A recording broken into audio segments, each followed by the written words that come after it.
I've got to have a sense of belonging.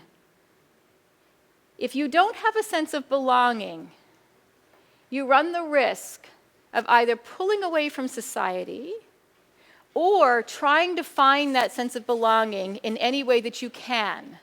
And all gang research has told us that we look for families. We need families, so we find families. And if we don't have confidence, that's the other thing. If we don't have confidence, which comes from a sense of belonging, we are less likely to find the self-esteem, liking yourself. We are less likely to excel academically or take risks. I am less likely to want to take Algebra 2 if I lack confidence. And I don't gain confidence unless I have a sense of belonging.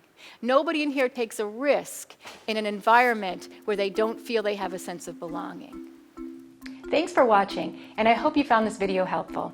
If you did, make sure to like and subscribe so you never miss another video.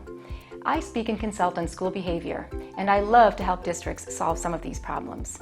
See you next time.